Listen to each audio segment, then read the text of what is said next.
Yeah, it's already live. All right, we're live. Hey, everybody. Happy Monday. Today is Monday, January 22nd.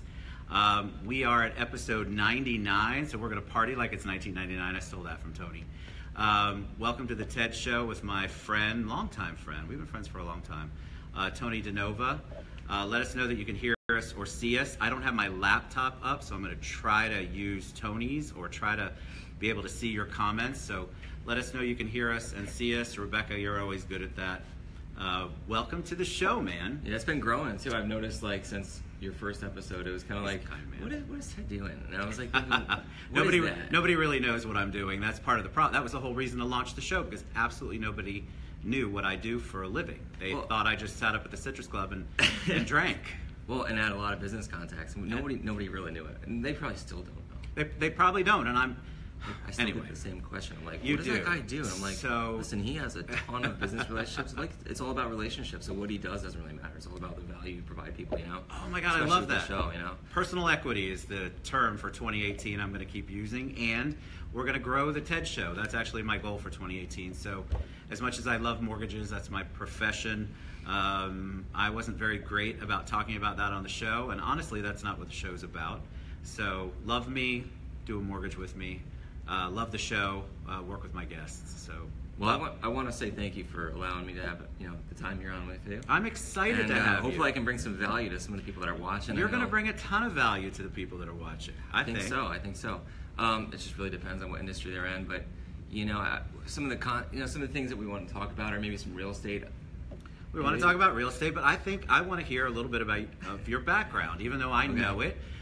We joke that the R&D here is $3.45, and all of that goes to the booze or whatever your poison is, the wine. Yeah. Dennis Burgess just made a comment, and it's going by so fast. So Dennis, thank you. I promise I'll respond later. Welcome to the show. So yeah, you grew up in New York, correct? Right. Dennis said it's bring them on camera. What does that mean? No, that means we could add somebody too. Oh, okay. If I see we what want. you're saying. So this is how you do remote. Gotcha. So if you ever want to do a remote show, when you're ready, you can hit the add button, and I can teach you all that later for sure. Okay. Well, I'll tell you a little bit about myself, yeah, and then we can talk a little bit about business. My background is I'm from Troy, New York, a little small, podunk place from Troy. Definitely come from like a low income family. My family's great. I mean, they're doing great today, but we definitely struggled in the capital region to the point where there was like literally no opportunity. And everybody says, well, the opportunity is what you make of it. Well, I decided to go in the Marine Corps and create an opportunity there. And thank you for serving. Oh yeah, Did you hear him? He served in the Marine Corps 6 years, right? Right. It was 6 years. I was originally obligated to do 5, and I decided to go back to Iraq. I actually volunteered. Wow. Yeah, one of my Staff Sergeant Sandvik, he's actually like a gunnery sergeant now, or he got out, but he was like, he came into the room, there's like 20 Marines, and we're all sitting Indian style, and we're all, and he's asking everybody, he's like, hey, I need somebody to go back to Iraq. And I was like, I looked around for a second, and I was like the first person to raise my hand. And why do you think that was? I mean, I find that fascinating, because you obviously served over there, and did you see, when you came back, did you have all of the things that affect so many of our service people? PTSD or PTS is what they're calling it now. I've been blessed and fortunate not to have any of those issues. That's amazing. I was in a combat zone, and it was not as bad as like, say, clearing out a building. So I worked on a base where it would get bombed probably every week or every other week.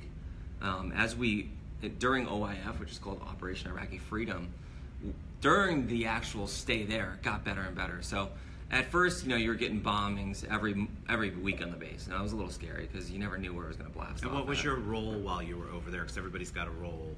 It's funny because here I don't want to like sound like I'm the man, right? Why not? That's the point of the show. We want to know about you. Here, I'm going to clear it up for you. The Marine Corps is used as an operational readiness to fight. So we don't send electronic gear. We don't send things that are broken to war. So when we send things to war, they typically work. And if you order something while you're at work, or at war, so say for example, you're at work and you need to order something from Lockheed Martin, well, guess what? You're gonna get it within a couple days, because this is war, right? This is the real deal. Yeah. So Typically, as an operational force and readiness, we send all of our gear, everything electronics, we send it over there already calibrated, already repaired. Same thing for every work center. There is a lot of work that's done out there, but compared to what's done back in the States, it's already ready to go and to be used out there. So there's a lot of downtime. So when you I hate to say that, but there's a lot of downtime. When you come back though, and then you're the first person to volunteer, what's going through your mind? You obviously had, it's a trying experience. I mean, but it was a positive enough experience for you to go, I want to go back. You know, it's a personal choice. It's like that moment where it's like, do I want to jump on the grenade and save my buddies or not? You know, like, what kind of human being do you want to be? In that moment, you will be defined for the rest of your life. I don't care about anybody in Orlando who has money. Put yourself in that situation. People don't follow people who make money. They follow people who have courage and bravery. I agree. And so in that moment, that was going to define who I was. And so I was like, I want to be that guy that has courage. Because whether you're a poor man, people will still follow you if you have courage. I agree. And I have a tremendous amount of respect for people who have bravery and courage. And you know, my grandfather was in the Navy, so in that moment, I was like, here I am. I'll raise my hand. And how long did you serve when you went back? For a year? I extended my contract a whole year just to go back to Iraq for a year. So I volunteered the second time. I did 3 tours overseas. I was very, very blessed to come back safe, and you know, my stay there wasn't as bad as a lot of other Marines and a lot of other people in the armed forces, like Air Force, Army. It could have got worse. So I'm so blessed to came back. Because you hear about the 22, and I want to get into the 22. That's for a whole other. I have a show coming up about. The 22 number gets talked about a lot, and so you have so many of the armed services people coming back, and there's a high suicide rate. 22 a day is the statistic. But you were able to. Did you have a particular mindset? Oh man, check this out. I get out of the Marine Corps. What happens in 2007? I'm like at the end of 2007. Starts to crash. The market starts to crash. Yeah. You go through SEPS program and SEPS training, and they're telling you, oh, you're a trained professional, a natural born leader, and you're going to get this amazing job, and you're going to be a huge productivity, you know, you're going to do great things when you get out of the Marine Corps. And in reality, you know, you're not really trained as a professional in the corporate world. Right. You know, and so there's a lot of Marines that fall flat on their face, or Army, everybody in the armed forces. There's a lot of people that get out and they fall flat on their face because they were just told that they were this amazing human being their entire life. And then they feel like, well, why can't I get that good job making 70 grand a year now? And it's because they were kind of fluffed up when they were getting out. Well, yeah. It was a rude awakening. Imagine the economy just tanking. It was like zero. And all of a sudden you were like, you can't even sell real estate now. You can't get it's hard to get a job at GE. I was being interviewed by people at GE, right? And I got an interview through one of my best friends, Roberto Tedesco. And as I was getting interviewed, I was asking them questions about their military career. And I was realizing during the interview, I was interviewing them. They weren't interviewing me. And then on top of that, they didn't have jobs available. So they were just interviewing for the purpose of interviewing. Exactly, just to meet quotas. And they didn't even hire anybody. So, and the people that they did hire, you know, they were basically hiring people from other companies. Like so technology, Boeing. Really quick. Shirley says the sound's not matching up to the lips. I love that. I haven't heard that one before. So let us know if that's on Instagram, if that's me. We have 2 mics going right now. So we have 2 lives going too. We have 2 lives going. Maybe I'm not sure how that's working. So we're playing with it. That's the great thing about the show. We're trying to figure out how to expand and do a little more technology. There might be a delay. It might. There might be a little delay. All right. So you got out. I got out, and this is the point in my career where I was like trying to live to everybody else's standards. It's so funny because isn't that what we all do? We try. And it's a good thing sometimes, and it's a very bad thing sometimes. I agree. Right. So it's like this: what society, the pressures that society put on us, isn't always a good thing. Steve Jobs said this best. He goes, "Once you realize life is designed and made up by people just like you and I, then you start to realize that you can change that. Correct. And you can influence that. Absolutely. And that's when it becomes exciting. Right. Just living for that 9 to 5 with your family, you can have a good little life, but when you realize that life can be so much different, that's when it starts. And I think a lot of people one of the things we're talking about a lot in 2018, and one of the focuses of the show is how to get outside of your own head, how to get outside of your own 9 dots. Tony and I were talking about this a little earlier, because there are so many people with a dream, with an idea, with something that they want to do in their lives, and they're listening either to the voice inside their head, or sometimes they're listening to people, like Tony was saying, It can be good or bad. If you're listening to the right people, it can be an awesome thing. If you're listening to the naysayers and the haters, then it can be a very negative thing. So I think it's so critical to surround yourself with people who are of like mind, or at least of the positive mind, where you're going to get real feedback and not all the negativity and all the noise that we all hear all the time. And social media is so crazy about that. That's one of the things about the show. Tony does this too. He does YouTube, Instagram, and it's just so important to get that idea out. Come on, guys, you can do it. 2018 should be our year. And that's what I'm gearing toward, and I know Tony is too. So. You know, if you can't hear it, we're gonna post it anyways. So they can hear me. They keep telling me. Yeah, they can hear the me. delayed lip thing, we'll have to check that out. But either way, it's gonna come through. It's all right. You know, we got it on Instagram, we have it on Facebook, and we also have it on your Facebook. All right. So you started 2007, and then you got out and realized, all right, here I am. It's the depression. I have to. It basically was. It was it's like terrible. the depression. I don't know anybody who wasn't impacted by that, and there are still people suffering because of that, because there were still wrong decisions being made, and decisions that, right or wrong, that were made that weren't in the best interest of you or your career at that time, that you're still paying for. So it's interesting too, like the capital region in Albany, it's a lot different than Orlando. If you ever study how economies work, just some very, very short, simple information for everybody. Orlando is a cluster economy. What that means is that we have Disney, right? Right. We have CENTCOM. You combine the two, you have Lockheed Martin, right? Imagination, and you have intelligence. Now you have Lockheed Martin. The purpose of Lockheed Martin is to design weapons, using their imagination with a central point of organization and intelligence command to join forces. So with that, you also have Medical City. You do. So it's it's grown. Orlando has. It's not just about the mouse anymore. Not to knock the mouse. It's just that that's what people always thought Orlando was. And in reality, we have really grown. I mean, we have expanded, and I think we're a great city. And as compared to Albany, where I'm from, or Troy, that's more like a micro economy. It's like almost a regional economy, and it's based on more government than it is anything. So I decided to, take that opportunity to kind of finish my degree there, live and try to do whatever makes my family, my parents happy, the society happy. So I got my degree, which I'll tell you to this day, I think it's a complete waste of my time and money. I love this. I love this thought process, because that's thinking ahead of the curve. Because I think a lot of millennials, especially, and earlier, they question whether or not the degree is even worth it. Paying $50,000 a year to go to school, it's a lot. And if you don't have a specific degree, if you're not in STEM, it's very difficult to get a job. We both have basically sales jobs, real estate, events, whatever it is that I do, the TED Show. So you could go to a 4-year college, get your degree. That doesn't necessarily mean you're not going to come out and have a job. Right, and so here I am, right? The Marine Corps told me I was this amazing human being, and now I have an MBA. I got an MBA with like a 3.7 GPA. Congratulations. I did not know you had That's an not MBA. that good, because I actually got a C in like this Java course that I hated, and I was like, that thing, I would have got like a 3.9. Java, that keeps popping up is that the one that keeps popping up on my computer, and I have no idea what it does? Here's the sale, right? The colleges sell this idea that you'll get a 3.9 or 4.0, and you'll have a $60,000, $70,000 job. It doesn't work that way. Well, they also don't have great job placement programs. I interviewed the president of Florida Poly, Dr. Avent. He's awesome, and their whole program is about making sure there's placement afterward. We haven't had a great system of job placement. So it's great you got an MBA, but if you've done nothing and you have no connections, let me shake your hand. Woohoo! Yay! Good job. Oh, you're chilly. That's good. Yeah, I'm going through the change, so that's why I'm warm.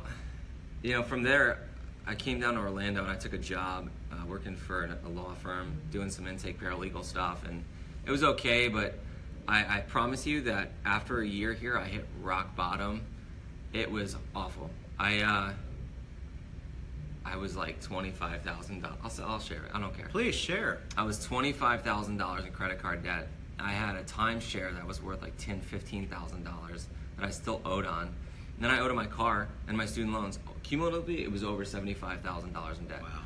And I was like in this moment where I realized, and I for every entrepreneur out there that hasn't hit rock bottom, I want you to hit rock bottom. I don't want to see you succeed so fast and then not know what it's like to be on rock bottom, because when you're at rock bottom, you learn to appreciate how to like basically enjoy the successes.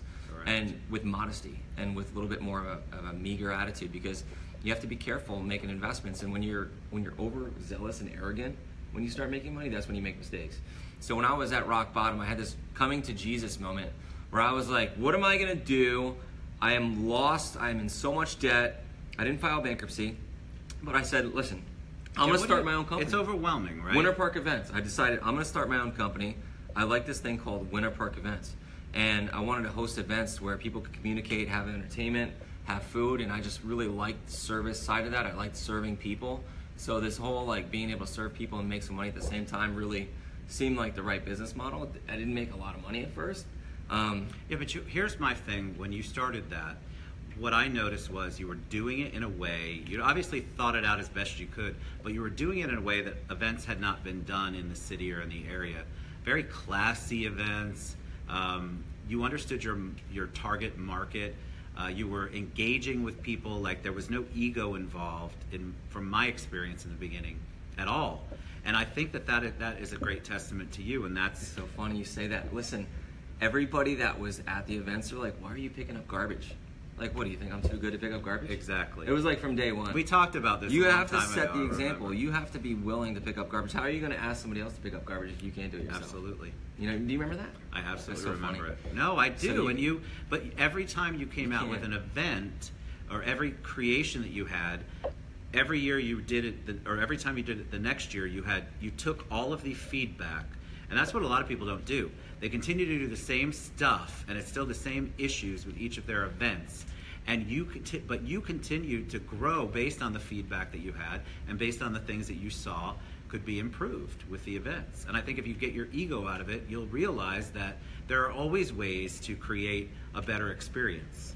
Yeah, I agree with you. And kind of fast forwarding it right now, I really want to say thank you to two people.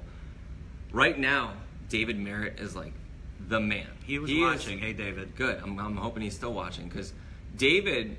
I basically partnered with David. He runs and manages the whole entire show right now. I have a very limited role as it is right now with all my real estate that I'm doing, and he's just done a phenomenal job. It was such an undertaking for me. He basically took what I did, which was a tremendous amount of work on itself, and then added a tremendous amount of work on top of it. And so it's no surprise that the event company is where it is right now. We sell out the events. They're amazing. They provide amazing opportunity.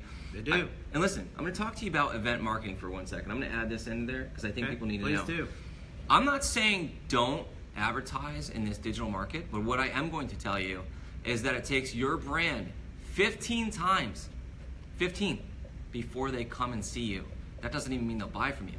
So when a restaurant is at our event, they're seeing the niche customer that fits their target market, and it costs them, let's say it costs them $500 and 1,000 people show up. It costs them 50 cents to be in front of their customer one-on-one. How can you beat that? You can't beat that. You cannot beat that. Otherwise, you're paying 25 cents a click 15 times, which is like, how much is that? And I bet you have people that $3 or $4. balk at that because they don't understand the math. They don't understand the I think return. the bigger ones do, and so they've come, and I think a lot of the smaller ones are starting to see like, oh wow, I really need to get there, so that way we can get that branding and advertising opportunity, and that's the kind of value that we bring to event marketing. Now, you should definitely do like Facebook marketing, Instagram. It's still very cost effective at 25 cents a click, but event marketing allows those customers to be direct. Well, some of the people that you had, some of the people at your events, I would have never tried them if they hadn't been at your event. Yeah, and it's more effective. You know, like creating that relationship in person, you can't beat that. You can't. And so you go and you get an opportunity to shine. One of the things I notice at your events is that they really do come out and shine. Some of the events I go to, they don't put their best foot forward. So you're getting this sort of mediocre taste of what their restaurant is, and why would I go to that place later on if I don't like the food? It's almost like you reap what you sow. 100%. And I can never understand why when I go to the events they put out these, and I understand cost, but seriously, you have this opportunity to have, what did you say, 50 cents per impression or 50 cents per person. In person.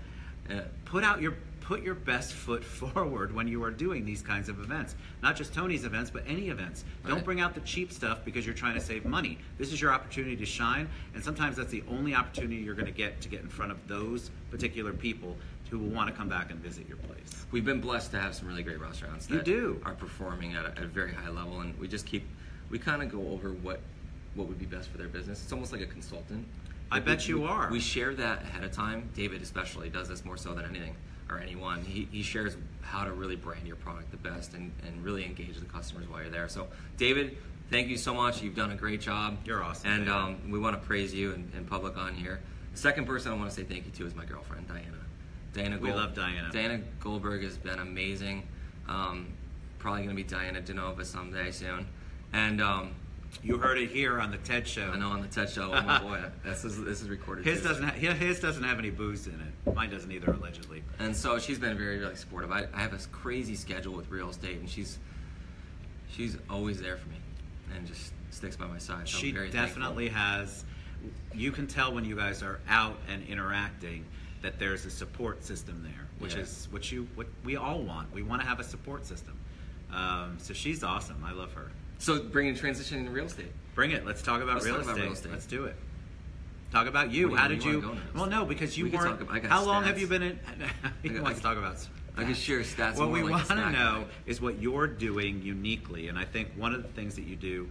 You are a great poster on Instagram, YouTube, your Facebook page. I love Instagram. And you engage people. People want to look, they want to listen to what you're saying. The title of the show is Living for the Blood, Sweat, and Tears, and I stole that from him. I mean, I didn't make that up. But that's what you do. I love the videos where you show, look, I'm in it, I'm sweating, I'm dirty, I'm gross, but this is what it takes, the hard work. You can't just all of a sudden wake up and you're a real estate diva. Right. Oh, I got into real estate, and it's so funny because I started making all this money, crazy money. Like, I've never made that much money that easy. And why do you think it was easy? Let's call it as it is. I made so much money. But that's also because of your personality, right? No, your connections. It is, but like, here's the thing. I was insecure about myself because here I am, I knock around 100 grand in about 4 months, and I'm like, I don't even know the product that well. Like, here I am making all this money, like all these other realtors, except I think they're fake. I think most of these realtors are fake. And I'm like, I don't want to be that guy. Right. And I don't want to be that realtor. I don't want to be that person. I'm not that way.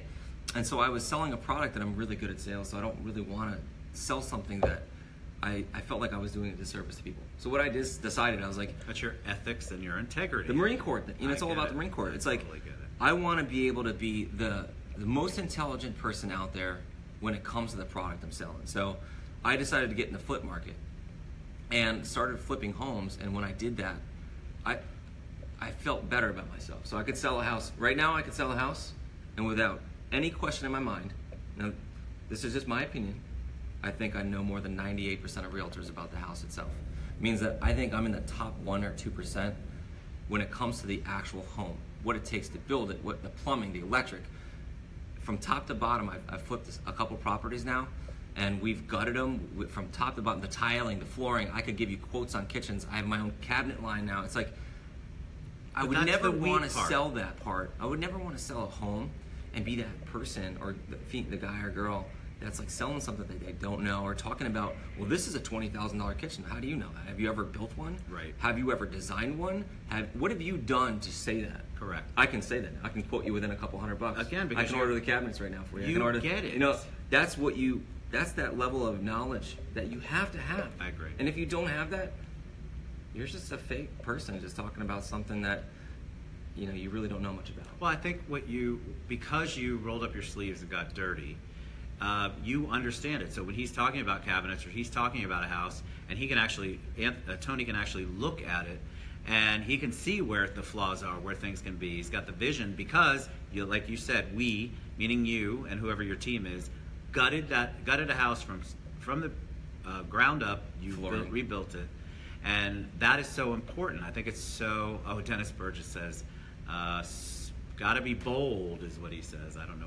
We love you, Dennis. Yeah, you got to be bold. Got to be bold. You do.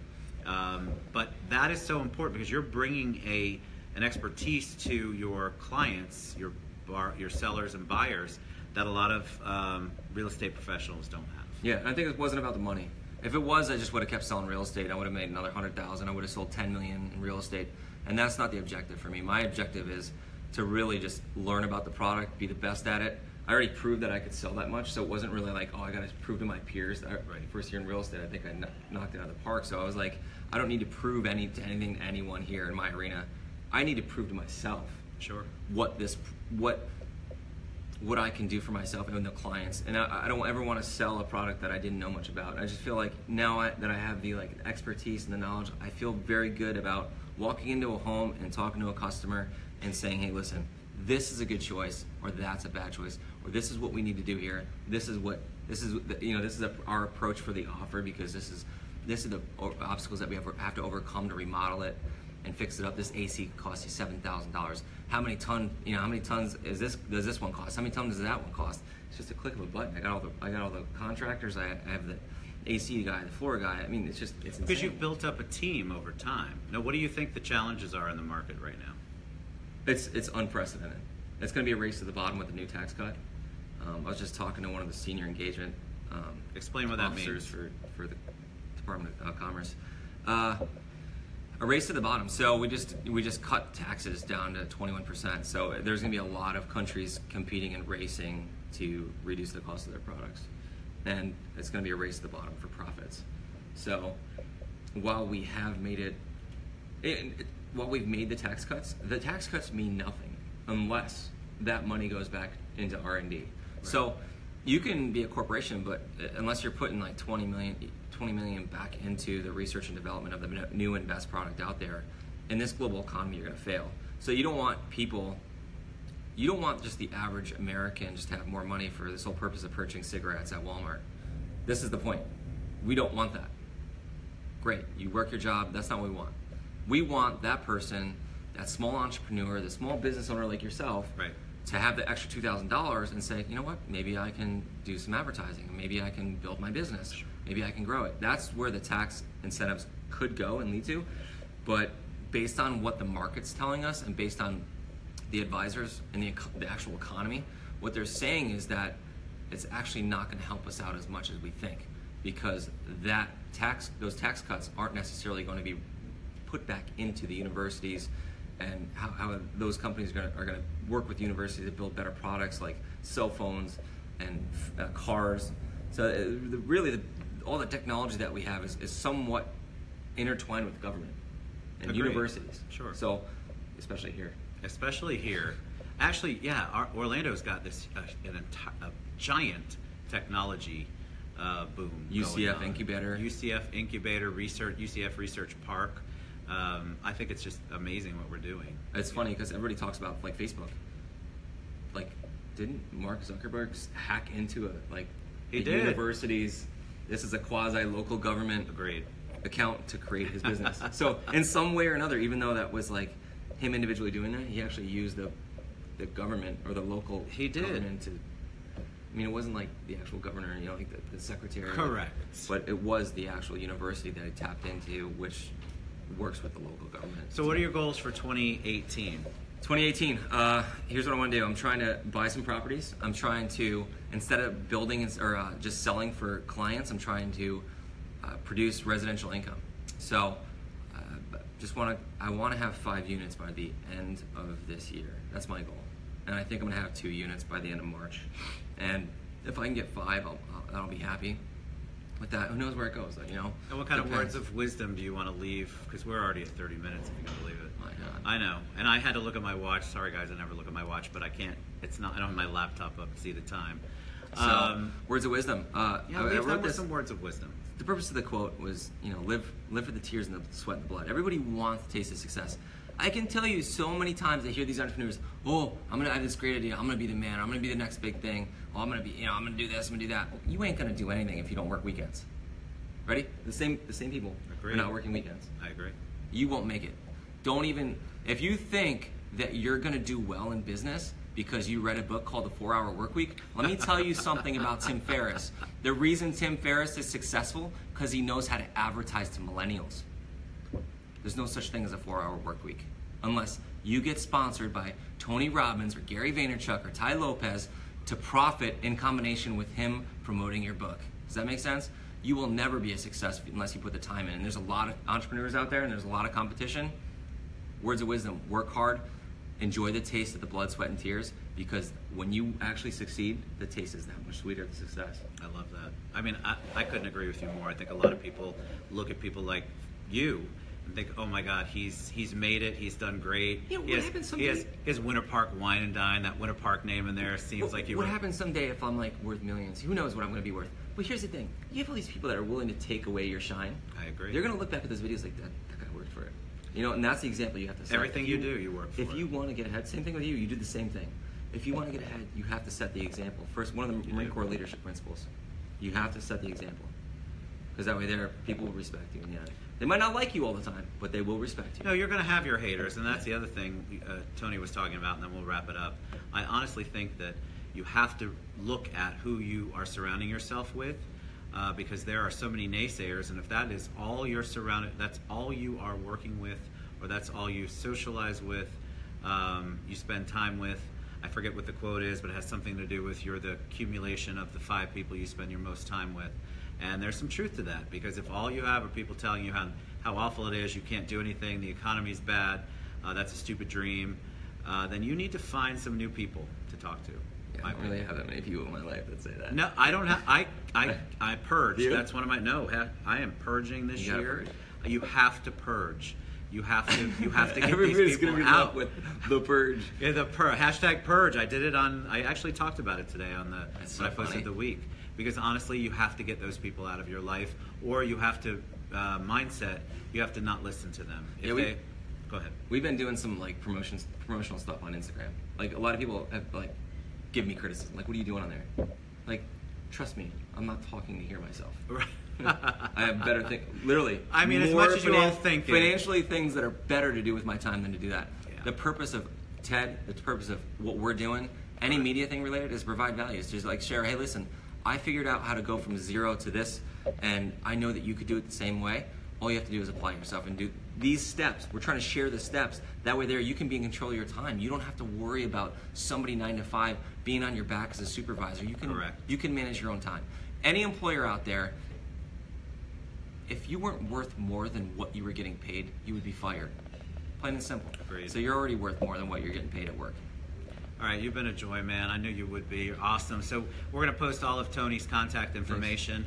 Thank you so much for being on the show. Thanks for allowing me an opportunity. Great words of wisdom. So we'll give all of his contact information. There's so many things we have. I know this 30 minutes is tough, but you know the average person has an attention span of about 30 seconds. So I appreciate everybody who stayed on. Rebecca, I would never purge you. She said, "Don't purge me ever," because you're always positive. You want to stick around those people. Be positive. We'll give Tony's contact information, like I said. You guys have a great day. We have a phenomenal week. Tomorrow's my 100th episode. I can't believe we hit 100. Tony and I are going to go. Thank you. That's a big deal. It's just a lot of giant effort deal, too. man. Thank you. Time. Lots of amazing guests. All my guests have been amazing, and all of you. I love you guys. We'll talk to you soon. See you tomorrow. Bye bye. That was fun.